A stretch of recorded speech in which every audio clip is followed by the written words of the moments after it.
This section is going to cover Chapter 5, which includes our home buyer activities. Under the home program itself, there are program-wide rules that we've been talking about in the earlier chapters. There are also rules that are specific to either home ownership or rental projects. In the case of home buyer, because we now are including development as part of that, we have some additional rules that will apply when we are developing units. And unlike our homeowner rehabilitation, there now is an affordability period that is going to apply as part of a home buyer project. And so we're going to be talking extensively about those requirements and how that impacts the implementation of a home-funded home buyer program. So the eligible recipients for the ADFA home funds would include units of local government, which under the HUD term would be referred to as state recipients, and also public agencies and nonprofit entities, which HUD would refer to as a subrecipient. Under this category, there also is the opportunity for an owner, developer, or sponsor to be funded directly to develop and sell affordable home buyer units. And we'll be talking more about some of the logistics of that as we go through this section. In the case of a development project, the recipient of the funding is going to be that entity that is actually overseeing and is responsible for the development itself. We need to note here that this is an activity that can be an eligible activity for a CHODO, Community Housing Development Organization, to do utilizing the set-aside funding. And this is for home buyer activities that include the development of units, and that might be through building new units, or it also could be through acquiring, rehabbing units, and then selling them to income-eligible households.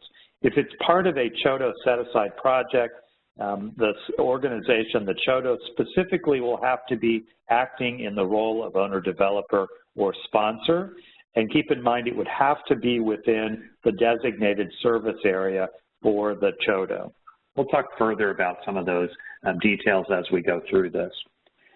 There are a number of ways that the home buyer activity might be undertaken, and there are some significant differences in that. We might be running an acquisition-only activity. An example of this would be a program that assisted income-eligible buyers with down payment assistance and closing costs to assist them in the purchase of the existing units within their community. This would mean, since it's not paired with any kind of rehabilitation, that those units that are being acquired would have to meet all of the home property standards at that point of purchase.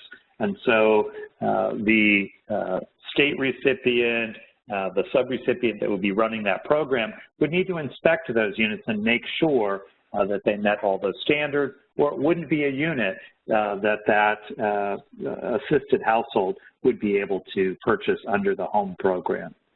Home also allows the combination of assisting with the acquisition and also providing the rehabilitation that might be needed to bring that unit up to standards.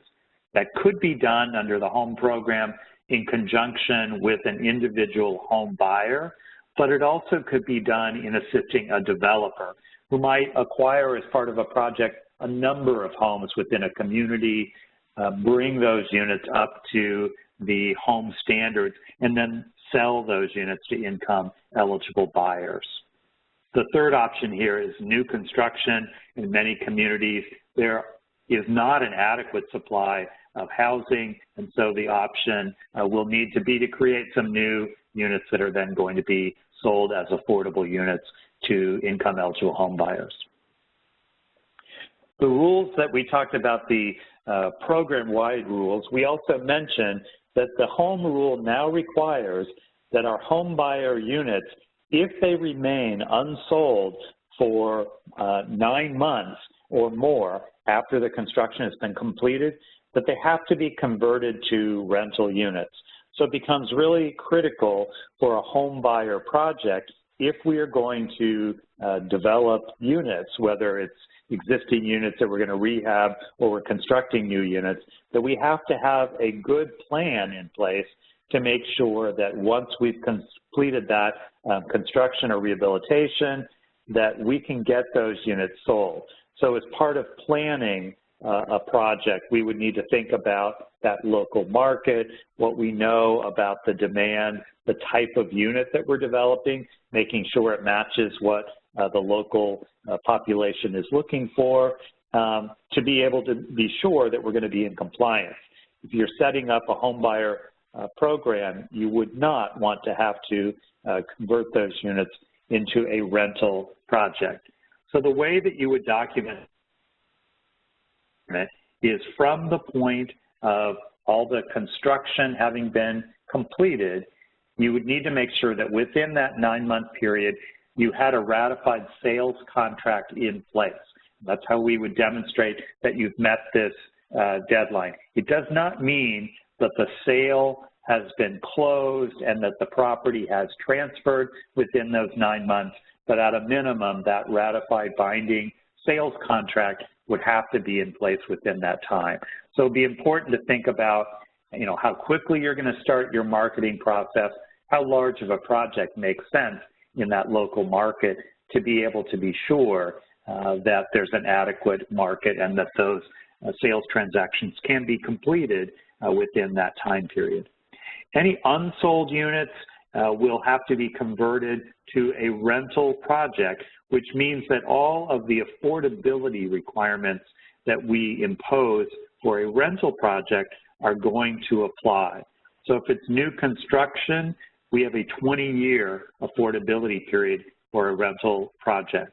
So a very different scenario than if we started this with the idea that we were going to sell these units and have really no further long-term tie with these properties. If they are not converted to rental and fulfill that affordability period, the home funds have to be repaid to ADFA in showing that they have an eligible use for those home dollars, would have to show that they resulted in affordable housing. ADFA would be held by HUD to repaying those funds. So that's why that requirement is being imposed on your program design. There are some HUD-approved forms of assistance. ADFA is allowing 3 types. They're allowing for a development loan that would be providing a financial assistance to be able to complete the development or redevelopment of those units. Also providing home buyer loans to the individual home buyers for that affordability assistance that would be needed. Typically, we're going to see that in the form of down payment assistance and closing costs that's being provided. The HUD regulations also allow for a loan guarantee, and ADFA may utilize the option of providing a loan guarantee for private funding. And so through providing that pool of home funds to create a backup loan guarantee, they would be able to get a lower interest rate on those funds and hopefully expand the potential level of assistance that could be provided. In any of these cases, there will be a written agreement in place. It will detail the terms and conditions that go along with that home assistance. We're going to be talking at length in this section about some of the HUD requirements for the long-term affordability that is applied for the home buyer program, and many of those terms and conditions would be included in that written agreement in quite a bit of detail. For the development loans, those loans would be between ADFA and the recipient, and that recipient is the entity that would be completing that development.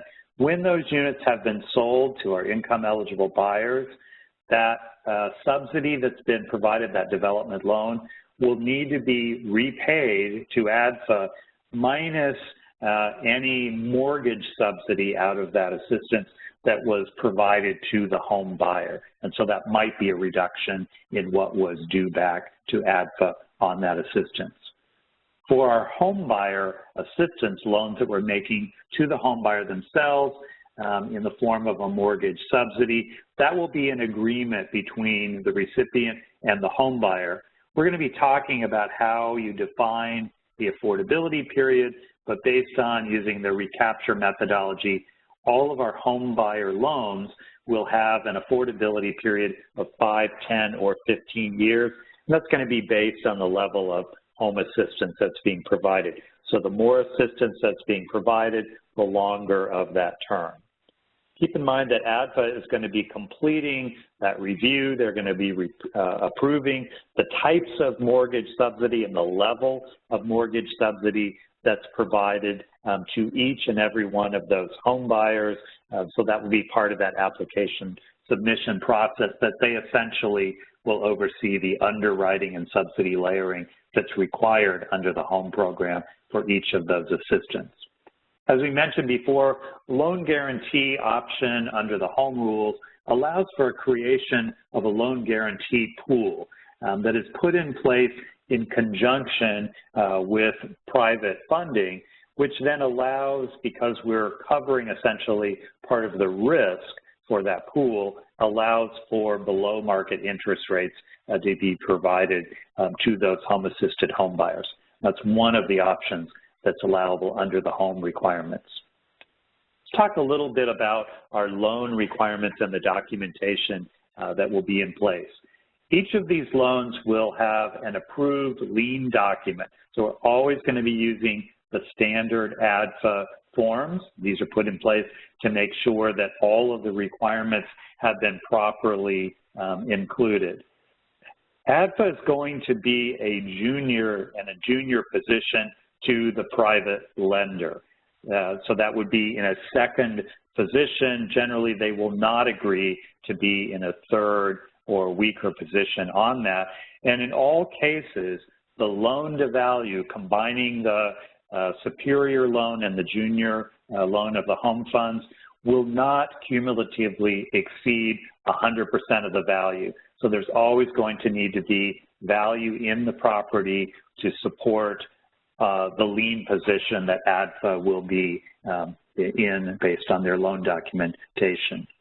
All of these documents, the mortgage, the deed restriction, the promissory note, all will have to be recorded in the local land record. So we'll have executed agreements, mortgages, promissory notes, but in addition to simply executing the agreement, those will have been recorded in place within each local community. When those payments are being received, all repayments are going to go directly to ADFA's loan servicing department. So it would not be that you as a recipient who had developed a project would in some way be collecting and then handling or forwarding. All of those payments will go directly between the recipient of the assistance, will be going to ADFA's loan servicing department. Refinancing may be something that will be allowable, but only under limited circumstances. Refinancing would not be allowed if there was going to be cash taken out of the current equity in that property.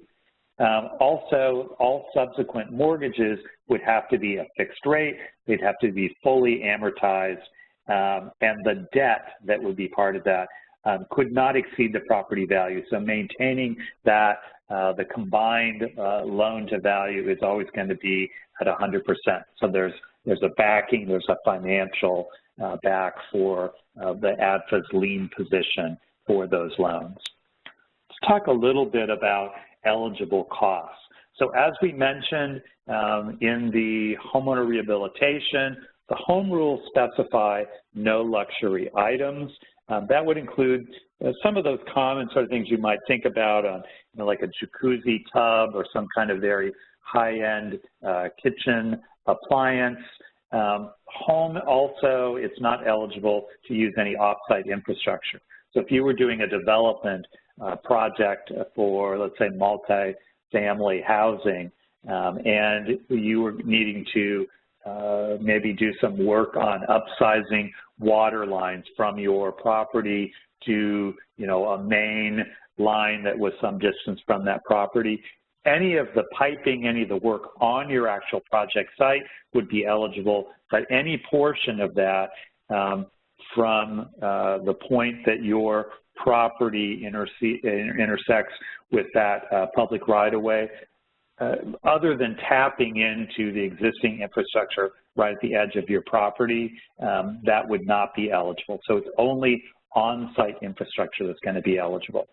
HUD has defined that things like air conditioning, dishwashers, appropriate landscaping are not considered luxury items. Those are completely appropriate under the home program and under ADFA's requirements.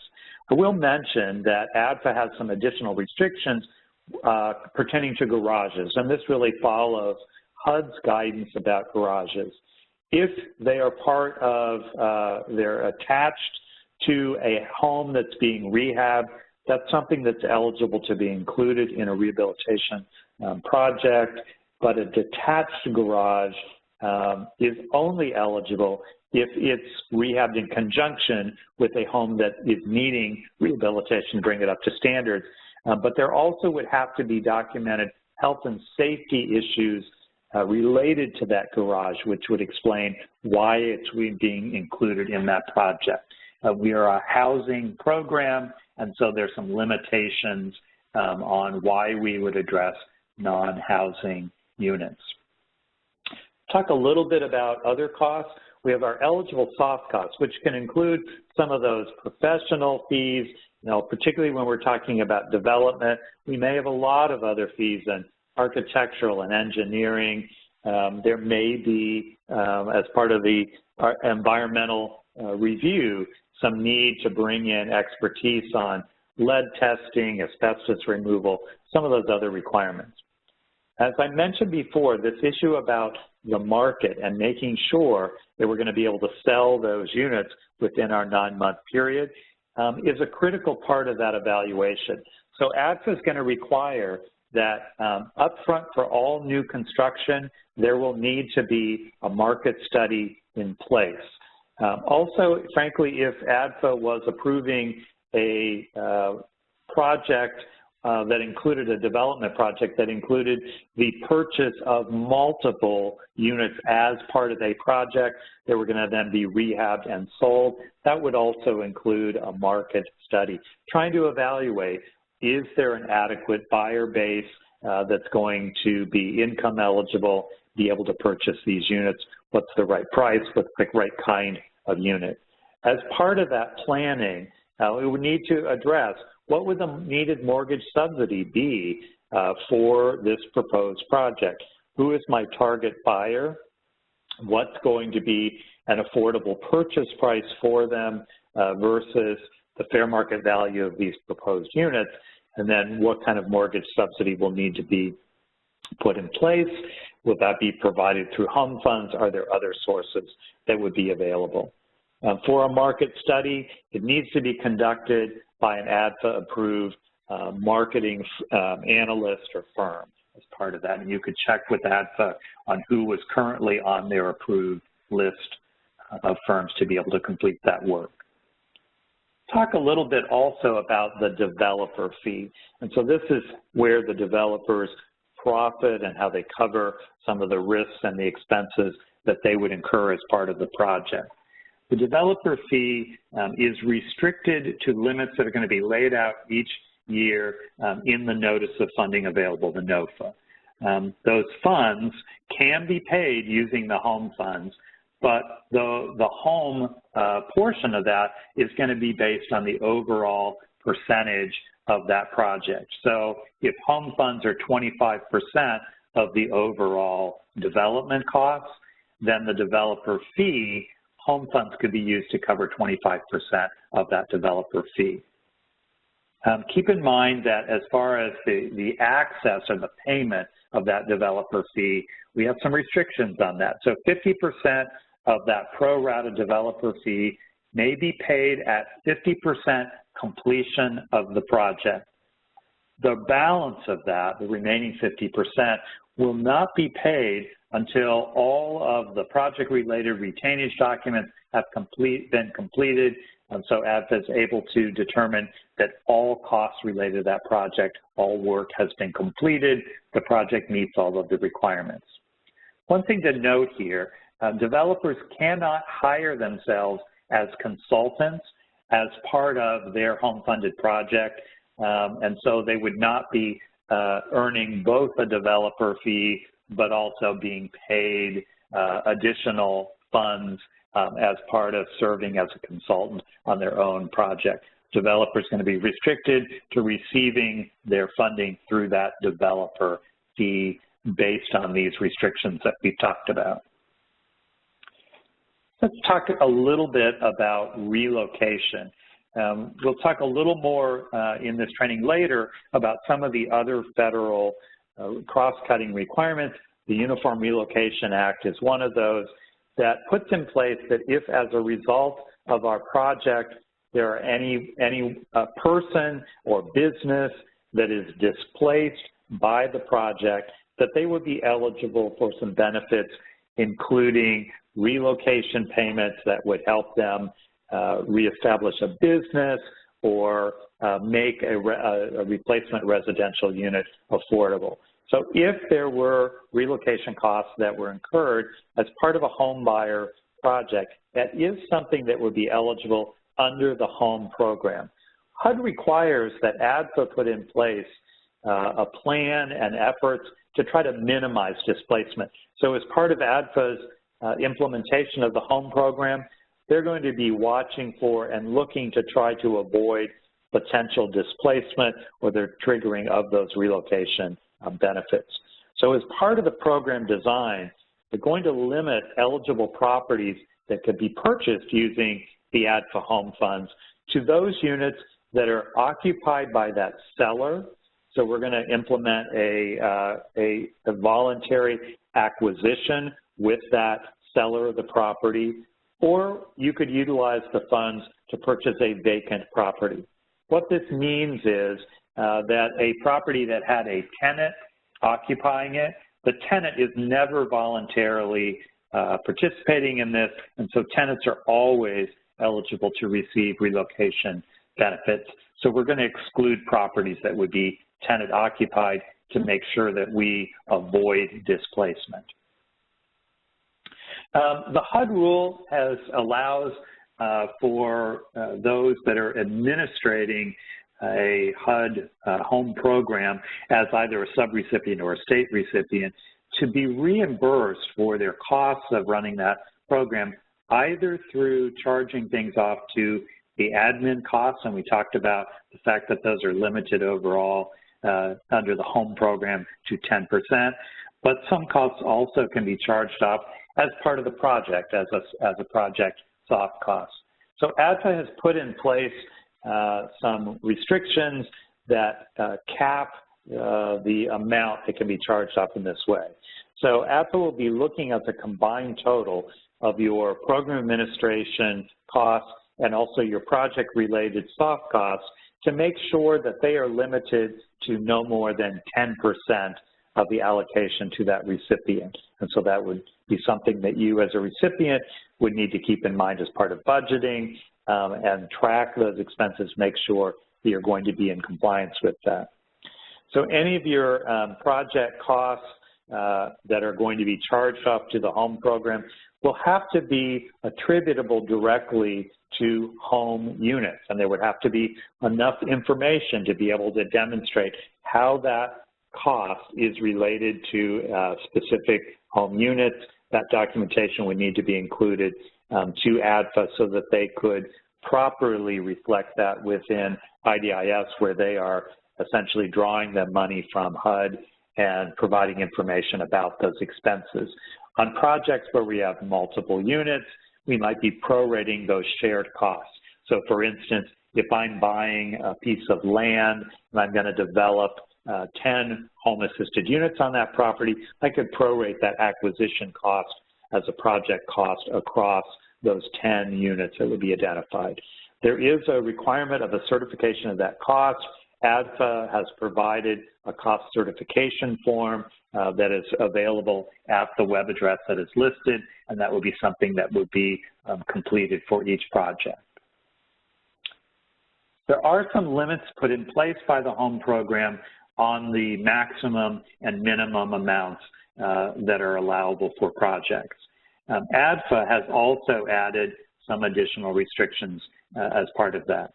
The maximum limits are going to be capped for development costs based on the HUD published limits. HUD also has a minimum of $1,000 per unit. Probably not a problem to live within having a minimum of $1,000, but each project that's proposed will have to be reviewed in conjunction with this maximum or this cap of development costs per unit based on the HUD published limits. Those are annually produced by HUD, and ADFA would be completing that review to ensure that you are going to be in compliance. As part of that process, ADFA will also be completing a subsidy layering analysis, which consists of a cost allocation process and all the underwriting requirements. Cost allocation is essentially a process that ADFA is using to determine if we have a mix of home and non-home units, making sure that we have, based on the investment of home funds, have an adequate number of designated home units to meet the requirements based on the cost allocation requirements they are held to. All of this work is completed by ADFA on your behalf, but they are, of course, asking for that information as part of your application. So they have the needed financial information, number of units for your project to be able to complete that analysis. If there are any changes to your project over time, such as if the number of units that are going to be in that project change, or there are additions or reductions in costs, or the sources are going to be put together to make that project viable, ADFA would need to be informed of those changes because they may need to go back and re-underwrite, re-update that cost allocation and subsidy layering to make sure that that project is still in compliance. With some of those changes, it might be that they would need to come back to you and say, because of this change, we need to have an additional home unit or some other requirement to make sure that your written agreement and the terms of that funding are still going to be in compliance with the HUD regulations. So make sure that if there are any changes on your project, that you keep ADFA in the loop and inform them immediately. Let's talk a little bit about the eligible properties that can be included in an ADFA home buyer project. We can do single-family properties, and keep in mind that HUD defines a single-family property as 1 to 4 units. So we might have a single-family 1-unit structure, but that might also include a double or up to a 4-unit property. Depending on how the home funds are used, so essentially if home funds are used in any of the other units, in anything other than the owner-occupied unit, that may then trigger this to be essentially a rental project, and those units then would have home restrictions that a rental project would have, such as restrictions on rents, income limits on who would be able to occupy those units. So that would be part of ADFA's review of the project. Other eligible properties would include a condominium unit or a manufactured home. One of the additional restrictions, we kind of already mentioned this issue about trying to avoid displacement, is that ADFA is restricting the eligible properties to either owner-occupied units or units that are currently vacant at the time of the purchase. So we're avoiding causing displacement of a tenant from an occupied unit. As part of documenting that we have an eligible property, each applicant will also have to provide a letter or evidence from the Soil Conservation Office showing that the soil in the area of the proposed construction is going to be appropriate. As part of that, with the soil type, showing that the proposed foundation method and the materials are going to be in compliance or will exceed the requirements for that specific soil type. As part of this, you would also have to provide information about who was going to be ensuring compliance with this and what their responsibilities would be as part of the proposed project. Maximum property value. So as we mentioned, the home program, their target is housing that's going to be modest. And so there are restrictions in place on the types of units that can be assisted. When we are looking at a new construction, we're going to be looking at what that property sales price is going to be, and it will be capped based on the HUD limits. And what HUD has put in place are its 95% value limits. Those are available based on the website that is showing on this slide. Those would also be available through ADFA. For a property that's an existing property and we're going to be providing rehabilitation on that, then we're going to need to look at what's the value of that property going to be after the rehabilitation has been completed. So for each individual property, before there's a commitment to utilize home funds on that property value will have to be reviewed based on the HUD requirements to make sure that it's a property that's eligible to be assisted. When we're talking about properties that are going to be rehabbed, and since we have to be able to calculate what that after rehab value would be, HUD has allowed three methodologies on this. You can have an appraisal done where the appraiser would look at the value of the current property, but they also would have your proposed scope of work. And so they would make adjustments to the value of that property based on the reinvestment that you're going to make in that property. And they would provide you an appraisal that would state what that post-rehabilitation value would be for that property. This also could be completed by your staff. So this would have to be someone who was knowledgeable. That valuation would be property specific and would be based on current market values, based on the investment that's going to be made in that property. Things that would not be allowable would be for your staff person to say, well, there's really nothing in this area that's worth more than a certain dollar amount. These have to be property specific. You also couldn't take, let's say we were going to purchase this house for $65,000, and then we were going to spend $30,000 on a rehabilitation on that. You can't simply add together the acquisition cost and the proposed cost for the rehabilitation. As we know, just the fact that you spend $30,000 on a rehabilitation of an existing property doesn't mean that you've actually raised the value by that amount. And so this evaluation by your staff person would have to really evaluate what's the impact of these investments going to be and be able to really calculate what that after rehab value would be. The last example here I mentioned in the owner rehabilitation section. If you had some existing property that you had already assisted under your program and they were in post-rehab condition and we'd had a tax assessment of that unit, because they're comparable units, they're going to be in a comparable condition post-rehab, we could use those values as our determination of what we felt that the after rehab value would be for those properties. Talk a little bit about our property standards. So as I mentioned, if we're doing acquisition only, then that unit at the point that we approve the commitment of home funds will have to meet all of our property standards. So our state and local housing quality standards, it could not include any of the inspectable items that would be identified under the Uniform Physical Condition Standard checklist. And those inspections of the unit need to be current. And HUD is defining that as it has to be no older than 90 days before the commitment of home funds.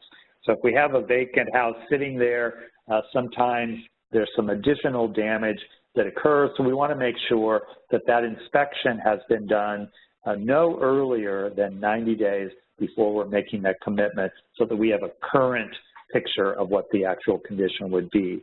And these standards need to be met at the time of occupancy for that unit to be eligible.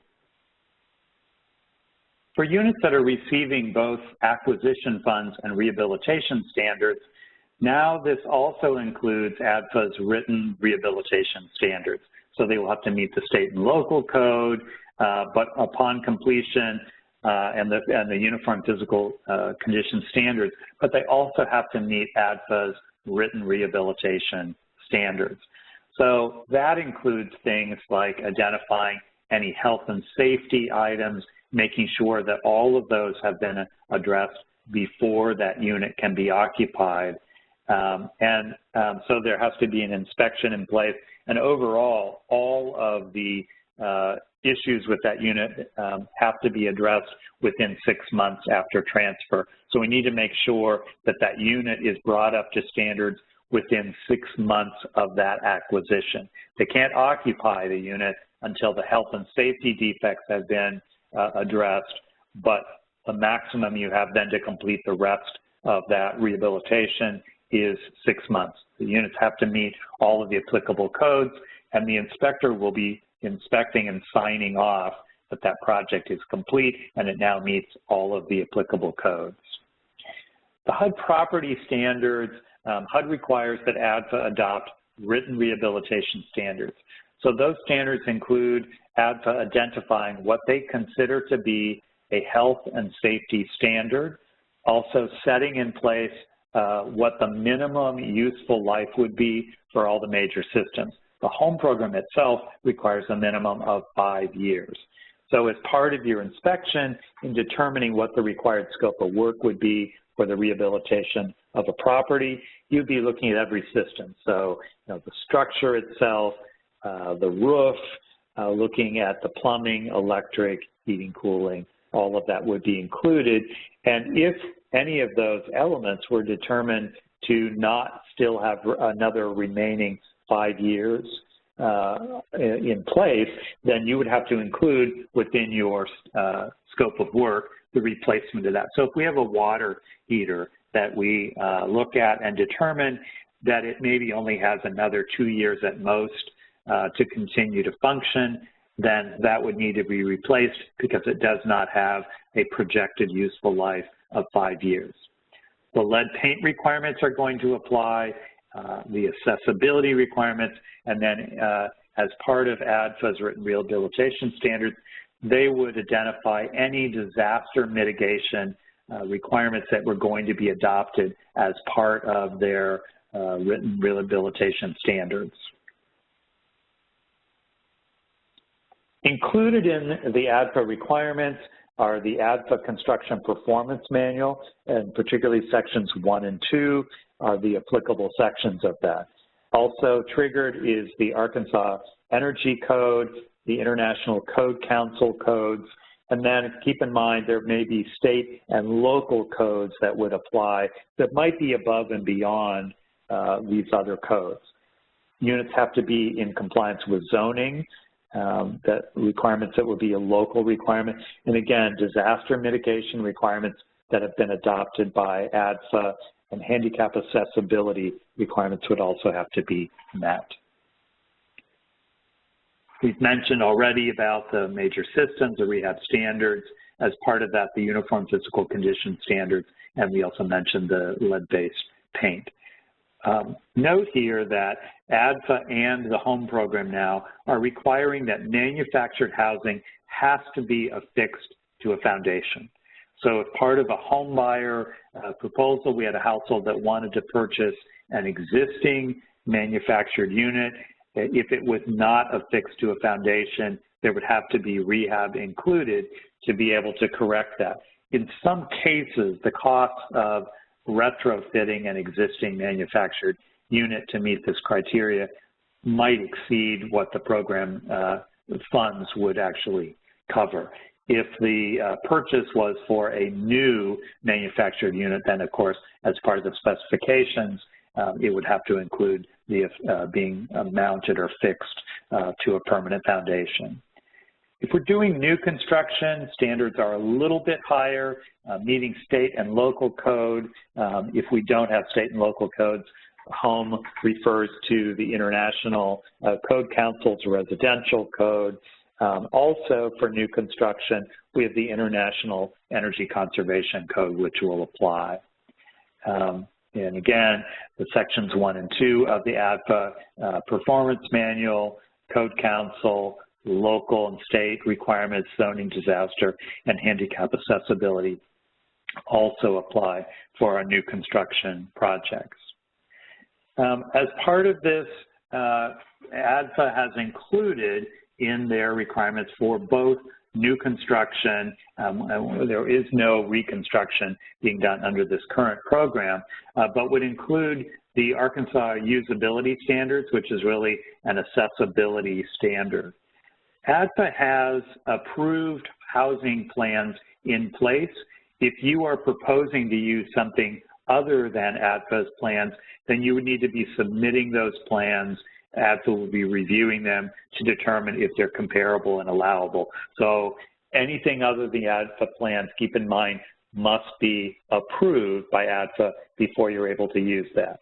As part of new construction, there would be a need for a survey of the property and a proposed plot or site plan for how those buildings would be placed. We mentioned before the issue about soil type and evidence that the foundation that's proposed is going to be appropriate.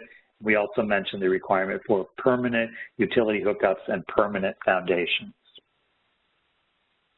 Let's switch gears a little bit and talk about who would be eligible to receive home buyer assistance, who would be eligible to purchase one of our developed properties.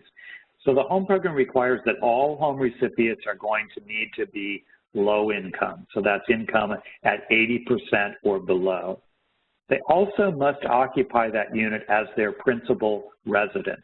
And when we issue our written agreements for those home buyers, that's going to include language that will say, as the term of this loan, there's a condition that they must continue to occupy that unit throughout the affordability period. Income's going to be determined at the point that they're purchasing that unit. In the case where we have someone that is signing a construction contract for new construction and they're not going to be able to occupy that unit until that unit has been completed, it's still, we need to look at strictly at the point when we commit the home funds to that household and the contract for construction has been signed. What this means is that if I have a household that is eligible in July when they sign that construction contract and we're approving them for the home funds, if it takes, let's say, 7 months for that newly constructed unit to be completed so that they can actually have the closing and move in, the fact that it's more than 6 months after we did that income certification, home would normally say that income can be no older than 6 months. In this case, once we've committed the funds when they signed that construction contract, we do not have to go back and recertify. So if that household who was eligible in July when those documents were signed got a pay increase, and by the time they go to close, they actually have an income that's more than 80%, that's not an issue. You're not needing to recertify them. That will make that house more affordable for them, not an issue. All of our ADFA assisted projects are going to be using our Section 8 Part 5 income definition. And so that's specifically where you need to look to determine what you count as part of that eligibility determination and what might be excluded. Some additional requirements that go along this. We mentioned that all of our households are going to have to be at 80%. They're going to have to qualify as low-income households. And when we talk about households, that means everyone that's going to occupy that unit. They also are required to attend an ADFA-approved housing counseling that will happen prior to that home assistance. So every home buyer will have gone through a standard process where they'll learn about their rights. They'll learn about affordability, their roles and responsibilities as the owner of a property. Also, as a restriction that ADFA has put in place, the maximum down payment that's going to be available is 6% or $10,000, whichever is less, depending on the underwriting review. So if there is if the underwriting review determines that $12,000 are needed for this, there are going to have to be additional funds that buyer is bringing as part of this project. So the maximum they can receive of the home funds would be 6% of the down payment or 10%, which either is less. And ADFA will be reviewing that and determining what the allowable maximum is for each of those properties. Forms of ownership. So as we mentioned under the homeowner rehabilitation section, all of our homeowner projects are going to be either fee simple ownership, whether it's deeded to that home buyer, or it could be a 99-year leasehold. If you were working with Indian trust land, the home program allows for a 50-year term on that. HUD itself has several other forms of ownership that include co-op and mutual housing. Those are not something that are recognized under Arkansas law, so they are not something that is eligible for the ADFA program. Also, I'll note, land contracts or contract for deed that sometimes folks are using to be able to work towards ownership don't count as home ownership. So in those cases, you have a contract or a land installation contract that essentially says, after you have made all of the payments, that property will transfer to you. But until that point, that deed is still held by the original property owner. And so you are not considered the owner of record, and that would not be something that would be eligible either under the HUD regulations or under the ADFA specific program design. Let's talk a little bit about long-term affordability. So I mentioned that all of our home buyer projects are going to have an affordability period that will apply. And in the case of the ADFA program, we're going to be looking at the level of assistance that's being provided. The home regulations themselves are based on that level of direct assistance, and it would be at 5, 10, or 15 years. Based on the ADFA requirements, it looks like all of our home buyer projects will have a 5-year affordability period. So during that affordability period, that household needs to maintain that unit as their principal residence. That means that they couldn't say, okay, well, I'm not going to sell it, but I'm going to move somewhere else and I'm going to rent that property out. That does not meet the principal residency requirement, and that would not be something that will be eligible under the home program. HUD has put in place some mechanisms on how to ensure that that affordability period is in place and how to oversee that. So the home requirements allow for either a recapture or a resale methodology. Recapture essentially says that at the point that we have a assisted home buyer and during that affordability period they decide to sell the unit, they can sell it to anyone. There's no restriction about the income of that subsequent buyer, but some part of that subsidy that they receive is going to have to be paid back because they didn't complete the affordability period. Home also allows for a resale provision that would essentially put a deed restriction in place and require that any subsequent buyer would have to be low income and put some restrictions about the sale price. For ADFA's program, they have selected that recapture is what's going to be used for all of the households. And so to be eligible to use the recapture methodology, there has to be some form of direct subsidy that's going to go to each of those home buyers. And we'll talk in just a moment about defining what do we mean when we say a direct subsidy. So there has to be direct assistance to that home buyer. There has to be some amount that's going to be available or subject to recapture. So the home regulations would not allow this to be a pure grant, needs to be a loan.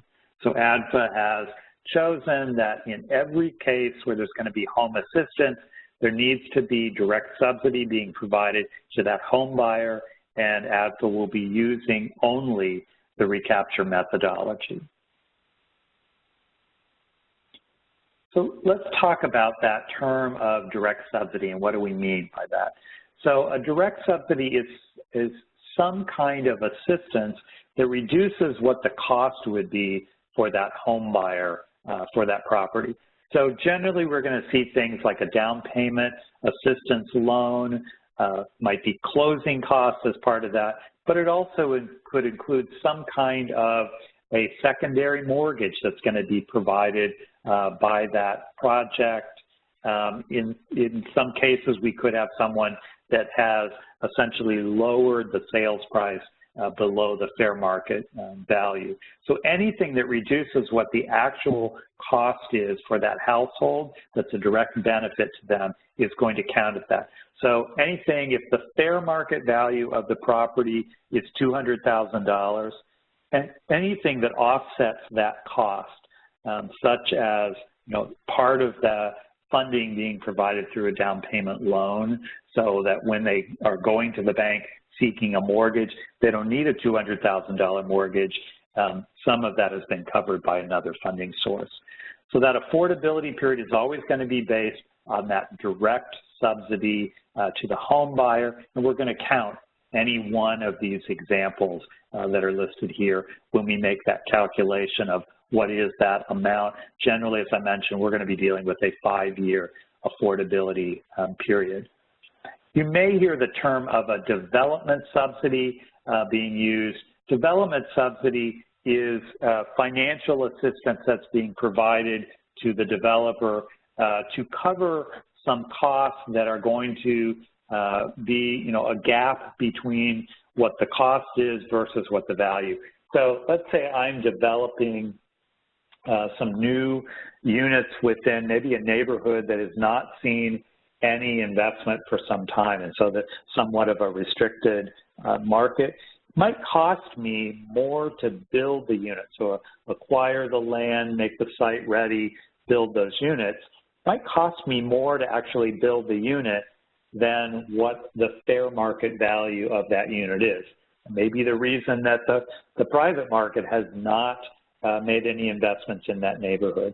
So in that case, for us to get a developer that's going to be willing to build a unit there, we're going to have to cover that gap between the fair market value of those units when they're completed and what the cost would be to build them. And that's what we call a development subsidy. The amount of that subsidy is not benefiting that buyer, that low-income buyer. So if it costs the developer, let's say $200,000 to construct that unit, but the fair market value is only $180,000, the home buyer is only getting a $180,000 unit. So we can't charge them more than the fair market value.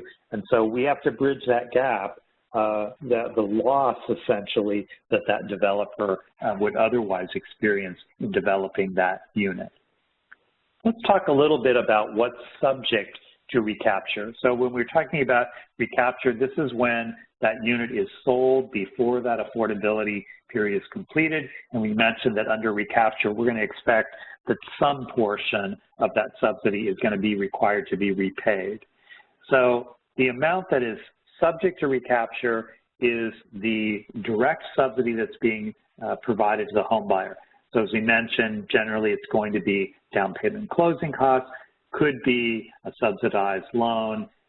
If there were a below market sale, then that might also be part of that. Under the recapture methodology, as I mentioned, that unit can be sold to any willing buyer at whatever price the local market will support, but some portion of our original subsidy is going to have to be repaid. So here's an example of this. So in this example, $60,000 of funding was provided from home to that Community Housing Development Organization, the CHODO. Out of that, the CHODO is going to provide a $10,000 secondary mortgage for those buyers. The units are going to be sold at whatever the fair market value is for that unit, and the home program in this case is providing $10,000 in down payment assistance to that home buyer. So when we look to see what's the direct subsidy that's being provided here, it's this $10,000 direct loan that's being provided by the CHODO and the down payment assistance that's being provided. So in this particular case, we have $20,000 of direct subsidy, and that would result in an affordability period of 10 years. We know that under the ADFA model, we're not going to see that level of subsidy being provided. So when we're determining when there's a sale prior to the completion of that affordability period, we're having to calculate what amount of money has to be paid back. What's that amount that's subject to recapture?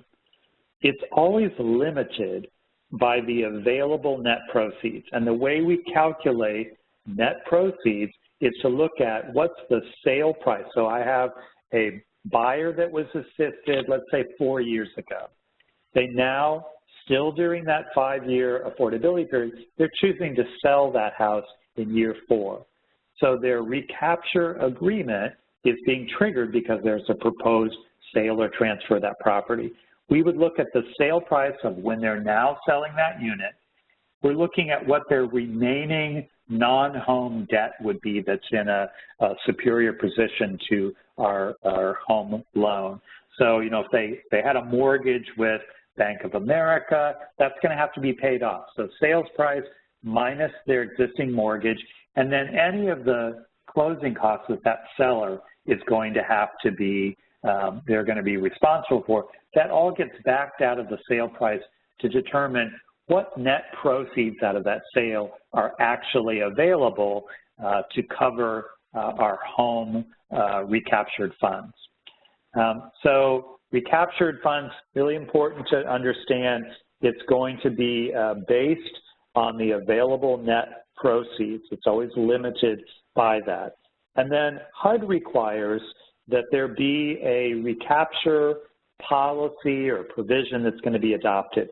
And some of the examples that HUD provides are, you could say, when there's a sale or transfer, I want to be paid back the entire home subsidy that's being provided.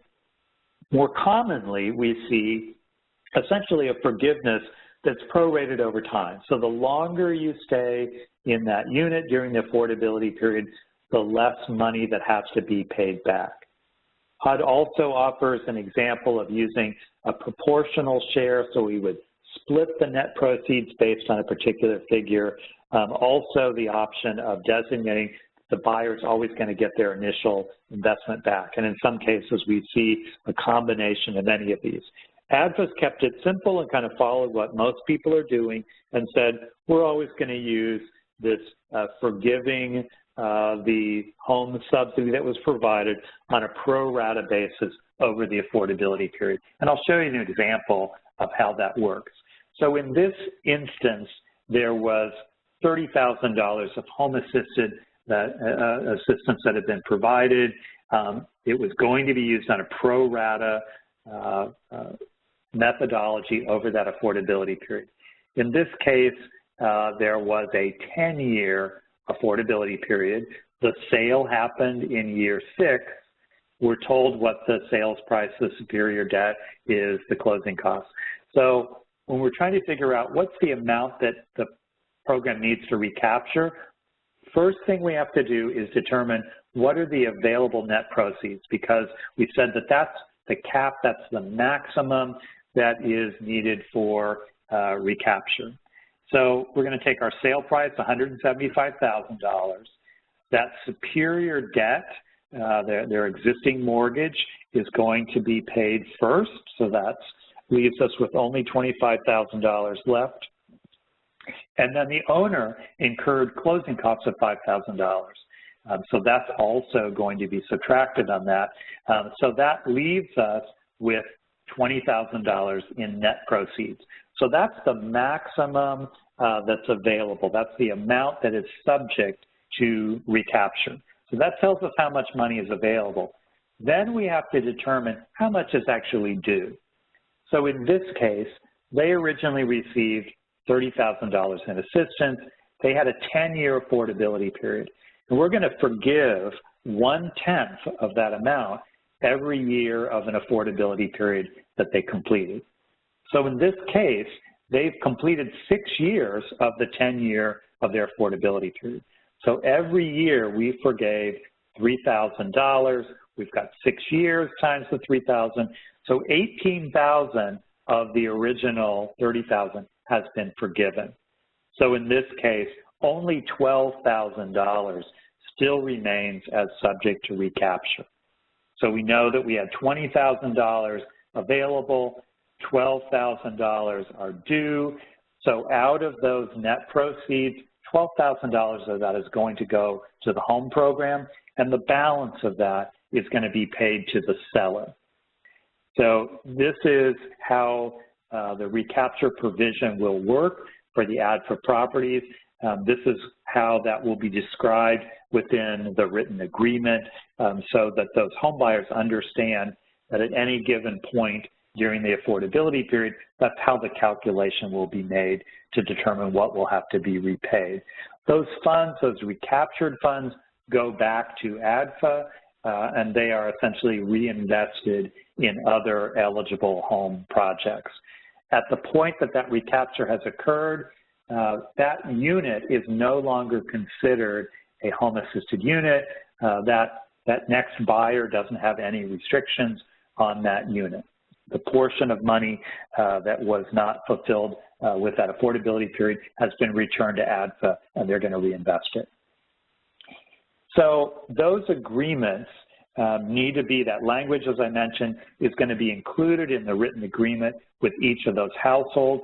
And we're going to have a promissory note and a lien in place, and that's going to be recorded to make sure that we can enforce that requirement. As we also mentioned, we have to enforce that residency status throughout the affordability period. So if there's a 5-year affordability period, that home buyer that we assisted will need to continue to reside in that unit as their primary residence throughout that period, or be in violation of their agreement. So the forms that are associated with this, again, ADFA has created standard forms to make sure that all the documentation will be appropriately in place. So there's a rehabilitation and new construction application which will collect the needed information. I mentioned that ADFA will be completing the underwriting, cost allocation, and subsidy layering. So they need some standard information that's collected as part of the application. There is a standard loan application in place, a standard promissory note, and a mortgage document that will be used on each of these. For our projects that include new construction or rehabilitation, we would be completing or holding a pre-construction conference, and you would use the standard pre-construction form, which will record who attended, who participated in that pre-construction conference, and detail out the discussion, the things that were agreed to and presented as part of that conference. You would also be using the construction performance manual. There's a template to use for the write-up. So as we were inspecting a project and determining what rehabilitation needed to be done, that would be using the standard template that's being provided. There's a standard checklist and also standard certifications and release of liens and inspection forms for each of your projects. These are all available to you on the ADFA website and would need to be in the file for each of our funded projects.